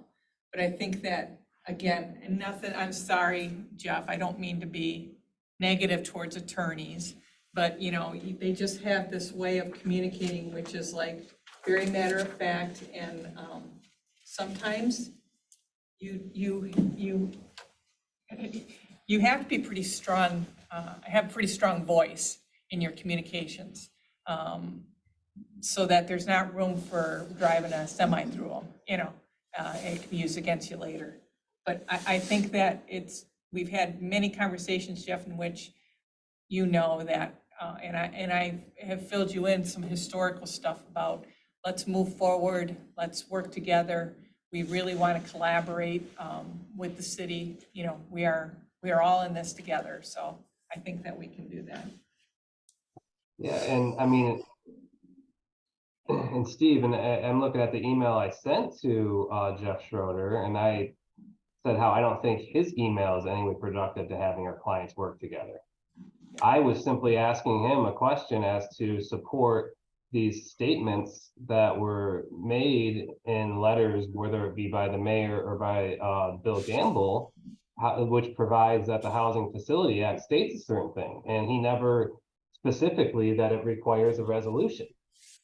And his response was rather negative and mean, and basically just said, that's absurd, but he didn't have any, he never supported it with any actual statutory authority. And I didn't go back at him and say anything mean. I just said, I said, I don't appreciate the way that he responded. I was asking a simple question because I have received letters, I've received other things, and I have yet to find this supported by any statute or case law. And he, in one of us, said he will go about getting the documents another way. And I haven't heard from him, and that was February 3rd, but I will reach out and send him an email regarding that, as I stated. But I was not attacking him. I didn't attack the city of Manistee, which he did to the Housing Commission. And I told him I didn't think it was very productive to do. And I have to say, I have been a little miffed about articles in the paper, Front page. letters. I don't want to take this into the public. And I think that, blast in the commission in the public is not the way to make this better. We are a new commission. We've been here for 5 minutes, give us at least a month to get on track. Nobody's throwing any barriers in front of you. We're all happy to work together, but we don't need an antagonistic relationship between the two of us. So I would agree with that. I think it's I fine. took that, Play nice now. article in the paper as being very negative. to the I commission. was not very happy. I just read it before I got here, so it's fresh in my mind. And And if I Jeff, can, to follow up what Steve said, I don't, when I read the email and looked at the notes and stuff, I wasn't sure if you were Clinton's attorney or the Housing Commission's attorney. It just kind of struck that chord with me when I read through there. And I understand that you have a broad area to represent. It just seemed, as Steve pointed out, weighted heavily in favor of one person versus the commission.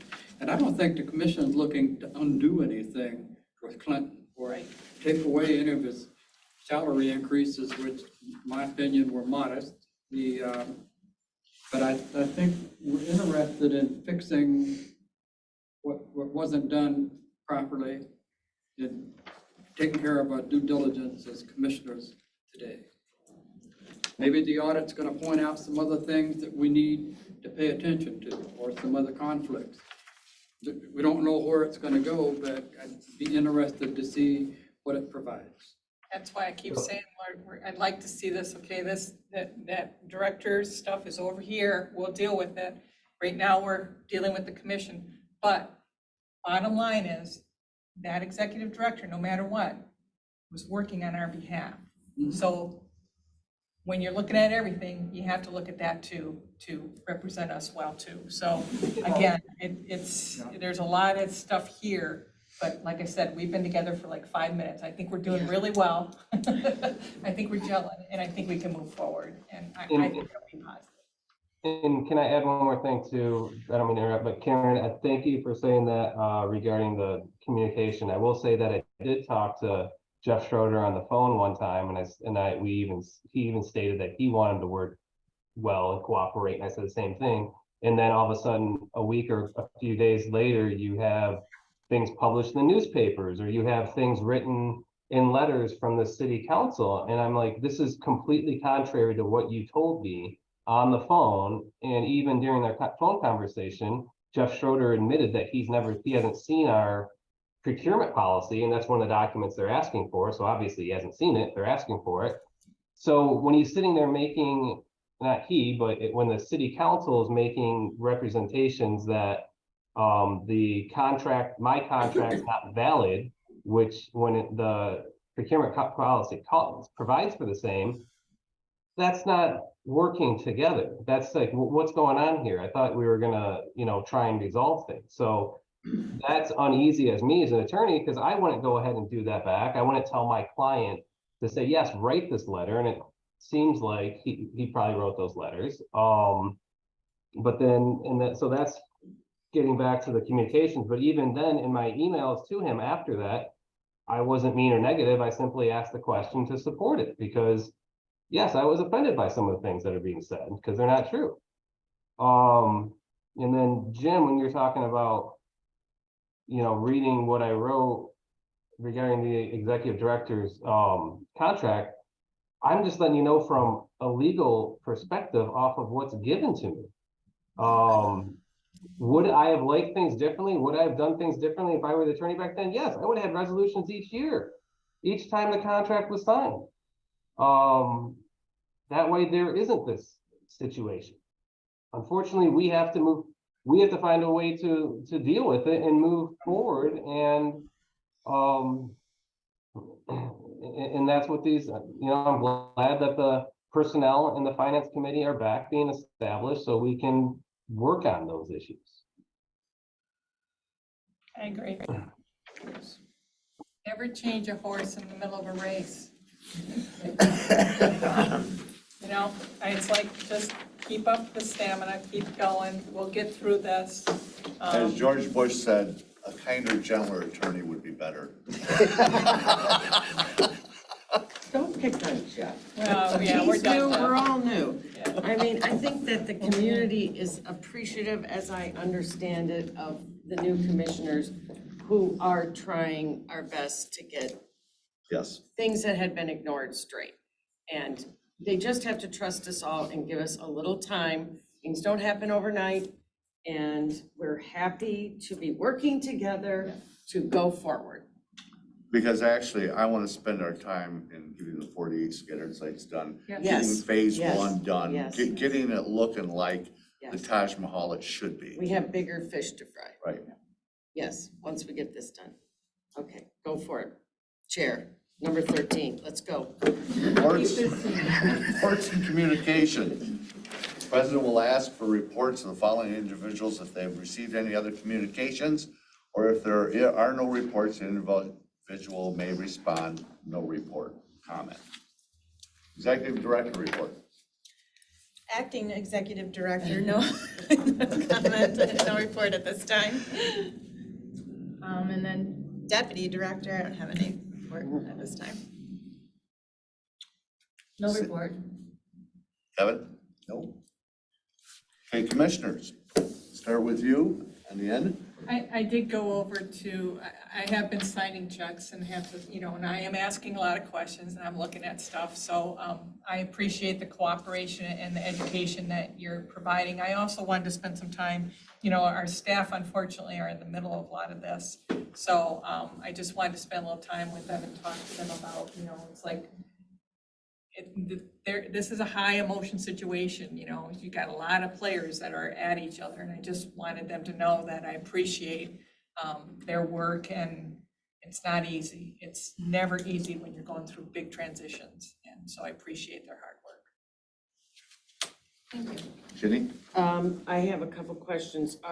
How are we advertising for the new resident commissioner position? I was gonna send out a letter and the application with billing statements. And it will be posted, and also maybe that we have this vacancy. Yeah, we have a laundry room where we put up all of like the kind of information and And stuff then for will that. we post it in the newspaper for public? Because we can do that for free, I think the bylaws start with posting it for our residents to be filled, and then if it's not filled, or if nobody comes forth in 30 or 60 days, then it's an at-large. Then the mayor can Yep. appoint, yeah. Yep. Okay, good for that. How are you doing on the vacancies?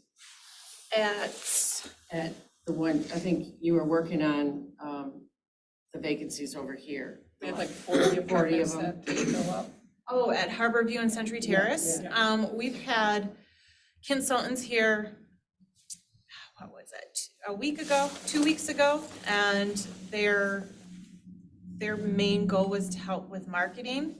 I'll be the first to tell you I'm not a marketing person, I'm a salesperson, so it was nice to have someone else come in and help me get that ball rolling as far as like advertisements to the newspaper. We contacted everyone on the wait list, and we did 2 open houses in Harborview to be able to help fill out applications and stuff. They will be back. Right now, we have someone there at the office doing compliance, all the applications that we received. Once we're doing the compliance is done with, then they're all approved and they have the thumbs up, then we'll do a mass like move in. And we just go forward with, and so we're hoping big move in and stuff in the middle of March. So are these people from Commonwealth or Riverside or? They're contracted through Commonwealth, and they are certified for tax credit eligibility and then also the project-based voucher eligibility Oh, good. to help me with both. Because I can do the project-based, but I don't know eligibility on the tax credit side of it, so. I know, tax credit eligibility as well. And for our next meeting, I would like to put on there a discussion on changing the time of day of these meetings. Oh, you wanna go later? No, I want to go in the morning. But I'm open for discussion, but, this is sometimes hard in the middle. difficult for some of us who work. Other than I think at they're saying something. Other Joe. than for housing commission, those of us who, still are in a viable to part make of the economic world. Why don't Still have to you adjust. and Karen and Lindsay get together and come up with a different time? All right, we'll bring it to the next meeting. All right. Thank you. Jim? I'd like to thank everybody that has come out and attended the meeting. I would like to thank the housing staff for doing a good job and moving forward. Lindsay for stepping up as the acting director. Thank you. The only comment I would have is when it comes to the agenda and stuff, if it came out on a Friday before the Tuesday meeting, Yeah. it would be more beneficial than getting it on Monday. I had a lot of documents to print and go through, and I've only got one eye, so I have to highlight and read things. That would be more helpful. Okay, yeah, I had a sick child that past week that Yeah, was and kind you- of tied and me up quite a bit. Somewhere in your schedule. And I apologize, I'll Been there and definitely. done that, so I can In your appreciate it. spare time. There's a lot. I was gonna do it Sunday and I'm like, For this special meeting. I mean, like, seriously, I was trying to be on vacation. Anything else, Jim? That's enough. The only thing I have that I want to say is, last Saturday I took a tour through Century Terrace. And I walked every hall from top to bottom, and I am disgusted with how bad that place looks. I mean, there's drywall mud from one end of that place to the other. I have never seen a construction firm work that way. I was disgusted. I was embarrassed. And I don't know, it's as the housing commission, we can't touch it now because it's CTHB. But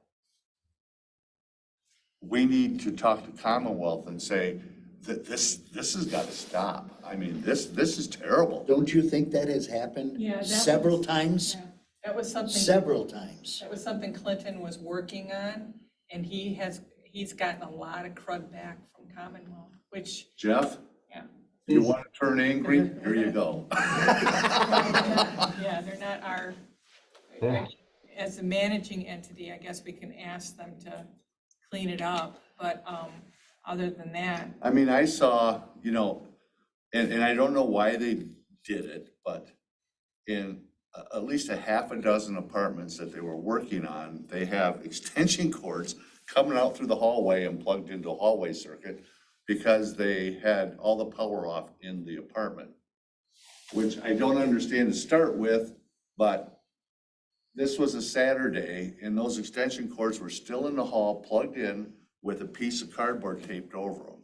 Was that on this east end by any chance? I have no idea. I saw it multiple places. Okay, because I know they're finishing up them apartments on this east end. It'd be the old four stack, but that wouldn't mean anything. And they were running heaters in there because of the paint, and I know that's no excuse, but we've beat our heads against the wall with them. I'd hate to be in maintenance with what was going on. I mean, even the LVT that they run in every apartment is run backwards. It runs with the light and with the door, not this way. Uh-huh, I've argued that too, Steve, and I lost. And I was in one apartment that the doorknob to the closet, you know, it opens like this from this end, this is stationary. They got the knob on this side. Yeah. And I says, it goes over here. And the guy says, I argued that too, but the construction guy said, no, he had it in the right place and walked away. I argued the same points. It's like, what in the heck is going on? But anyway, I was just, in fact, I would love to have a work session at Century Terrace in the community room or whatever, just so this commission and the city is expressed, the city manager and a couple of the council members has expressed to do a walkthrough. And it's, I can't believe Commonwealth has allowed this to happen, because I think it's a Commonwealth responsibility. I don't think it's Riverside. I don't think it's the Housing Commission, and I know it's not Cinera. It has to be Commonwealth's contractors. It would be the developer and the contract, the GC and the subcontractors. And we're not doing any of the work, we being CMHC of Riverside, the Riverview. So it would be Commonwealth, I believe, is the developer, whoever they contracted with, and I don't know if it's their own entity or I can take a look at that. My question would be Steve, you mentioned all these wires and everything going through. Are there other residents living on that floor? Are they doing it? Yes, yes, there is. All right, because some of these rehabs, they do a complete floor and so nobody's there and that's why they're kind of trashed.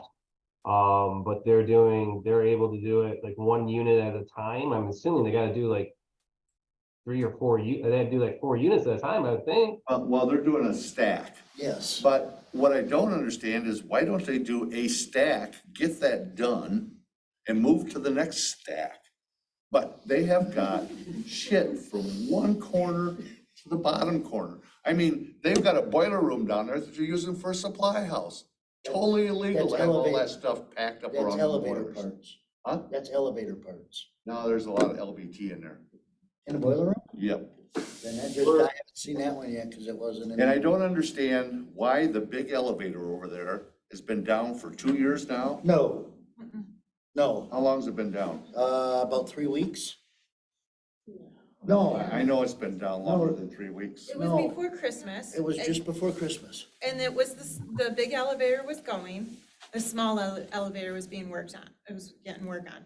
Then, right before Christmas and, right around mid-December, the big elevator went down. So both of them were down, we had a contract out. But see, there's Someone to be able to another help. rumor that got dispelled. Yeah. It's been out for 2 years. And then, just after the new year, the small elevator is open and running. And now they're doing the standard repairs and updates that they needed to do on that big elevator. And I talked to the elevator personnel and they're hoping, and I'm not hoping, within the next 3 weeks to be done with that one and up and running. The other thing, the other rumor I heard, and I can tell you that this one isn't true, is that the construction people say they'll be done in the next 3 weeks. And I laughed at the guy, I says, they can't move all their shit out of here in the next 3 weeks. I think one of the things we could do, Steve, is as our, chair, you can pen a letter to Commonwealth, you know, saying that you did take a walk through and very concerned about the appearance and, you know, our citizens and the safety, you know, of our citizens. So that would be okay, I think it would be fine. I mean, Well, I'll tell you, if I was trying to rent apartments there, oh my God. The only way you could rent an apartment in Century Terrace right now is to have the person not ever look at it to start with. Because it's terrible. Yeah, and But we also have, there was a lot of, you know, concerns when Harborview was getting done with the same kind of things. And I mean, Harborview, I've never seen a construction firm take all 6 floors from east to west, north to south, and just have it all a mess all at once. well, I think Karen's idea is good to be able to have something to say. I think the support of a commissioner, someone else saying it other than the people that, like Kevin and I, we walk it and we tour the building constantly. And it's a constant argument or a constant conversation that we are having with construction. So maybe if it's heard from someone else, it could help. I don't think you know, I don't know. Can't hurt. Because It can't hurt at the this way it point. looks right now is it isn't gonna be done in the year 2023. They're gonna be into 2024 to get that done. I don't know how many people are working there, but it doesn't appear there's a very large crew at all. I just got handed a survey that they're doing, and how are things going? So hopefully people are going to fill it out and go, it's not going well, that we're not happy. Oh, a resident got a survey? Yeah, it looks like it. They sent it out, the Rally Services LLC. Where'd you get that? Here. and the other thing that we have to be aware of and cognizant of is that Commonwealth is also partners with us in this whole thing. So, you know, that's also a fine line you gotta cross there too. You don't wanna do anything to really, I mean, obviously, they shouldn't be upsetting us. They should be cleaning up and doing everything too, but we also have to do our part as well. I hope that it's not Commonwealth's, that's the way they operate. I'm sure it's not. I'm sure the breakdown is somewhere between the head contractor and there apparently isn't a site manager there. Yes, there is. There is? Yes. Well, he sure the hell doesn't get out of his office then. Yeah, I mean, because even if it were Commonwealth, the GC, and they're going with contractors, subcontractors, ultimately it goes up to the GC. So any and all concerns, if they're not cleaning, they're not doing stuff what they're supposed to do to the contract, it would ultimately be pushed up to the GC. Because my concern is that we're giving Century Terrace and Harborview over to CTHV Corp. And we don't get it back in whole 15 years. Well, by the time we get it back with the kind of shoddy work that's going on over there, we're gonna have to rehab it again. We're gonna have to go through the whole cycle again because it's just terrible, Jeff. It's terrible. You're, okay. And I haven't seen it or anything, so I mean, it's just,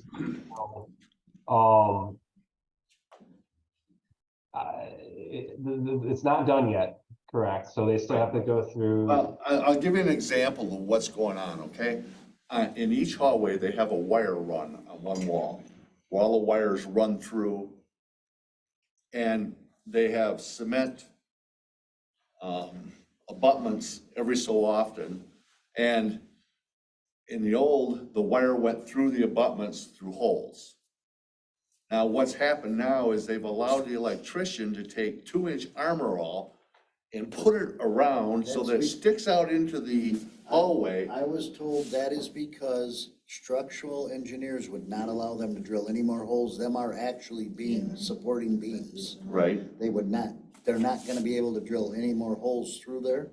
So what they're gonna do is they're gonna build a bulkhead, come down, and them are gonna be covered.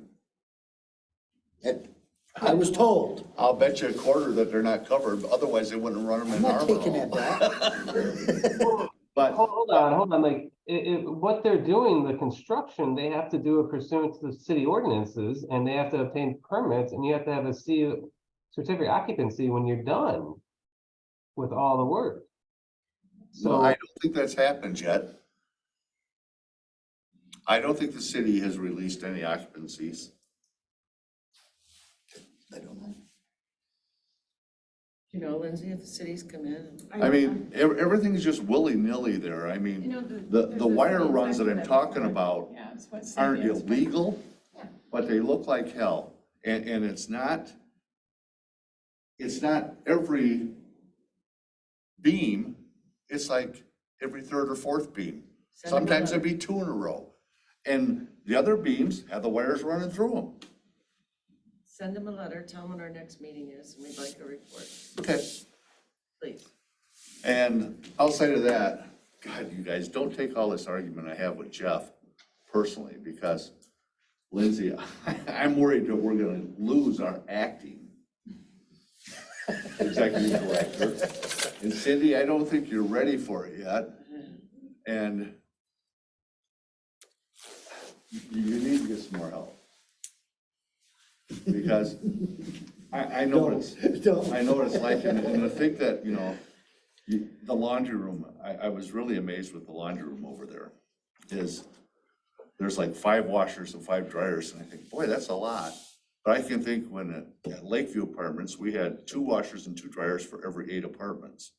And it's like, they must get into fisticuffs over here at the laundry A room. lot of people are doing it at 2, 3 in the morning.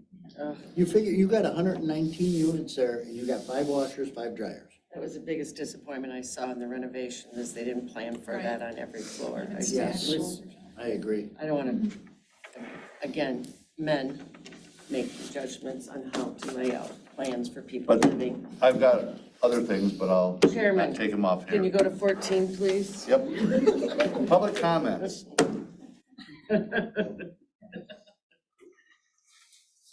Okay, I'll go first. Linda Beaton, just to lay this out here, I didn't hear it mentioned when we were talking about emergency situations.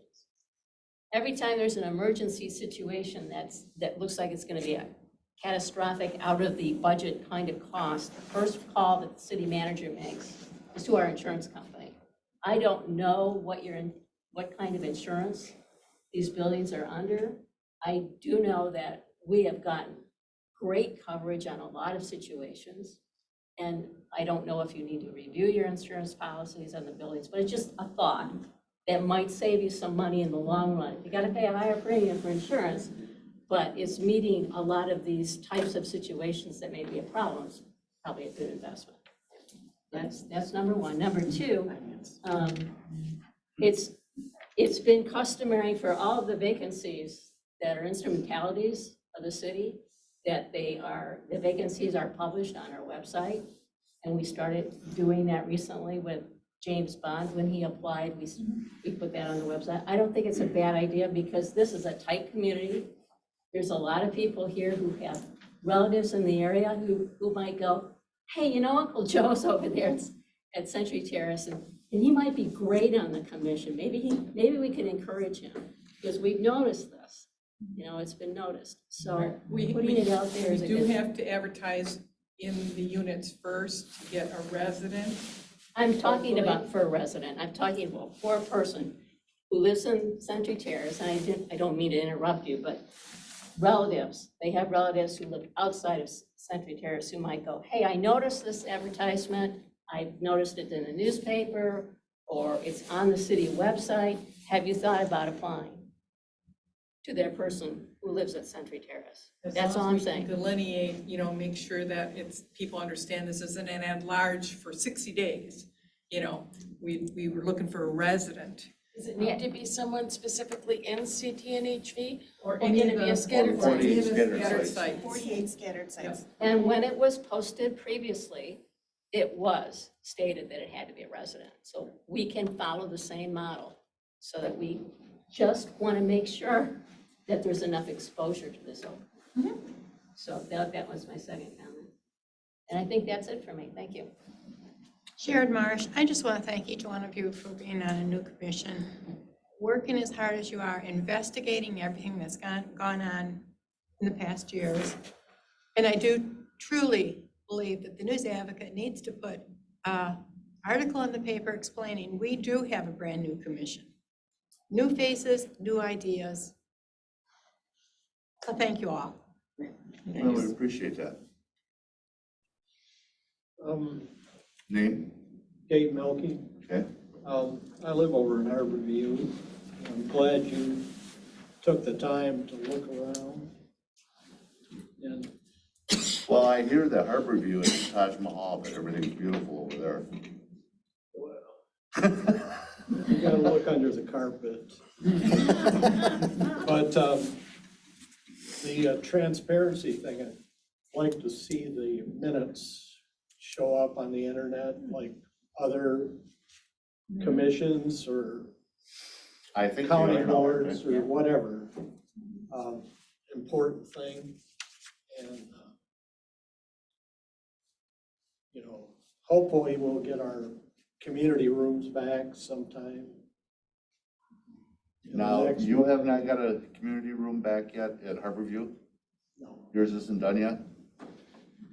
it's getting close, I guess, but They're waiting for the furniture, is what we're told.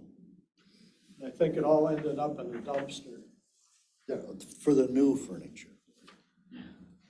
But, yeah, it's glad there's some quality control here. People are concerned. The laundry room, I don't know if it was in the contract, but they got some wash tubs in there that I don't know if it was missed on the contract. But apparently we gave the contract to somebody out of Wisconsin, to do this work.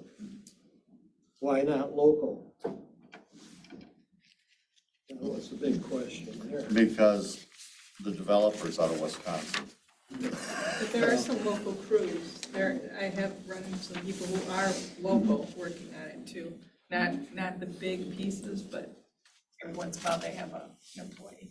Yeah, it was the air makeup units. That was a big expense. Apparently, they've been down for years. I don't know how the health department let that happen.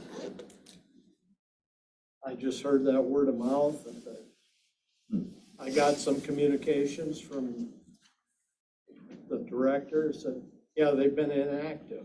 Well, how can they be inactive?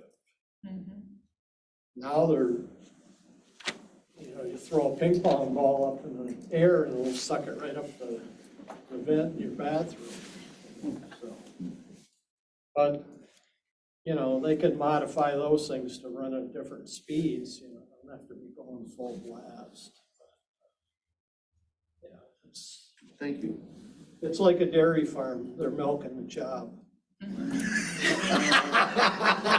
That's a good quote for the day. You're gonna take it, aren't you? If there's nothing else, I'll entertain a motion for adjournment. I move to adjourn. We are adjourned. And Mr. Melky, this is on, so people can watch it too. This, our meeting is recorded. Right. So It's people, gonna be on a it'll be on city website. or- city, yeah, so you can watch it. If you'd like to watch us all one more time. Who's Jeff? He is